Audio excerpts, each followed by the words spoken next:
Awi Suryadi akhirnya kembali lagi lewat film horor terbarunya. Setelah sebelumnya sukses lewat kisah Tanah Jawa, Pocong Gundul yang dirilis pada tahun 2023, kini Awi kembali menyutradarai film yang dialihwahanakan dari kisah siniar horor dari Mr. Popo, episode 64 First Love.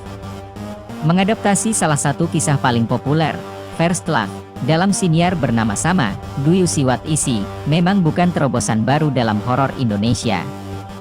Masih menjadikan pocong sebagai pusat teror, masih didominasi pencahayaan temaram, masih pula mengambil latar kuburan di adegan puncak. Walau demikian, ia adalah salah satu yang paling kompeten dalam beberapa waktu terakhir. Pembuatannya tidak berusaha mendobrak formula, tapi memastikan tiap divisi digarap secara layak. Naskah Do You See What I See merupakan karya terbaik Lele sejauh ini karena konsistensinya. Tidak ada kengawuran mendadak sebagaimana terjadi di konklusi Pemandi Jenazah. Semua rapi dari awal hingga akhir, pula didukung ketepatan mengatur kuantitas jumpscare. Apalagi keputusan menyembunyikan sosok Restu memaksa Lele memutar otak lebih keras untuk mengembangkan teror. Beberapa jumpscare paling efektif di sini bukan berasal dari penampakan wajah hantu. Si pendamba cinta pertama itu bernama Mawar, diperankan Diandra Agatha, yang baru berulang tahun ke-20.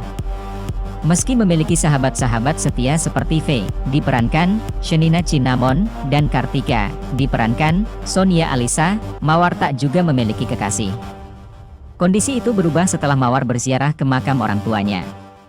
Sambil malu-malu ia mengaku telah bertemu laki-laki impiannya.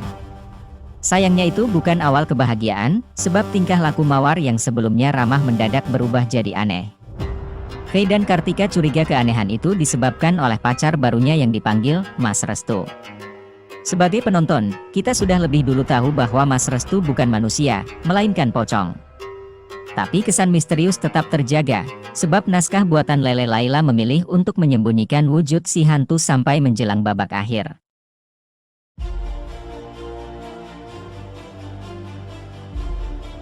Prestasi terbesar naskah Lele terletak pada caranya menyusun subteks soal mereka yang menderita karena cinta. Ada karakter yang terluka akibat diselingkuhi, dan sebaliknya, ada yang terluka akibat dijadikan orang ketiga. Ada yang berduka setelah idola yang ia cintai diberitakan tewas, ada yang dihantui kesepian karena tak mempunyai siapapun, ada yang jatuh cinta pada sesosok hantu. Hasilnya adalah benang merah yang menyatukan seluruh aspek cerita Do You See What I See sebagai horor berbumbu kisah cinta. Pilihan konklusinya yang kelam sekaligus mengejutkan juga masih setia melangkah di jalur tersebut. Bukan asal kelam semata agar terlihat keren, tapi punya dampak emosi yang mengingatkan kita betapa jatuh cinta pun bisa sedemikian mematikan. Naskahnya agak mengendur di klimaks ketika tak memberi cukup materi, namun intensitas berhasil dijaga berkat pengarahan Awi Suryadi, yang sukses membuat Do You See What I See sebagai horor terbaiknya sejak Sunyi, 2019. Berbekal kepiawaiannya mengolah teknis, terutama deretan tata kamera stylish, pemakaian sudut pandang orang pertama, split focus shot, Awi memberikan efek dramatis yang menjauhkan kesan monoton. Di sisi lain, penampilan solid jajaran pemainnya makin menguatkan presentasi drama film ini. Shenina berjasa membawa bobot dramatik, Sonia mencuri perhatian lewat beberapa celotehannya, sedangkan Diandra, biarpun pelafalan bahasa Jawanya belum sempurna, ditambah kombinasi dengan bahasa Indonesia yang mengganggu dan penempatannya kurang natural, mampu menghipnotis berkat tatapan dan senyum tajamnya.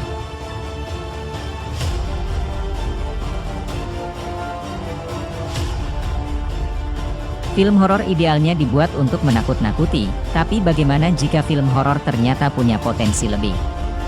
Inilah yang ditawarkan oleh film ini.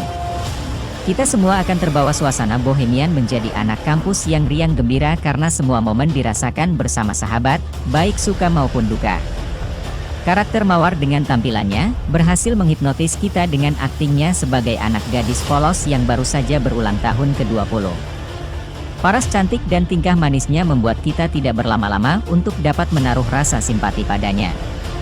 Begitu juga teman-temannya juga berusaha untuk melindungi orang yang mereka sayangi.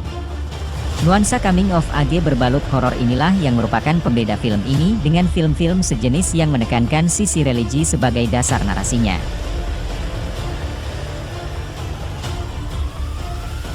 Dalam usaha menghidupi narasi film yang sudah baik ini, kita bisa merasakan kalau karakter di film ini hampir semuanya dapat mencuri perhatian, dan tidak terasa sebagai karakter satu dimensi yang sekedar lewat saja.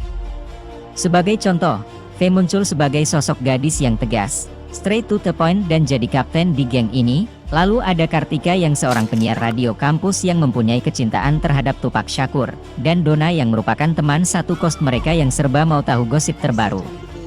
Bahkan karakter tambahan seperti Miss Lin, diperankan Sarah Felicia, yang dimunculkan sebagai cenayang di kampus saja, amat terasa sekali karismanya.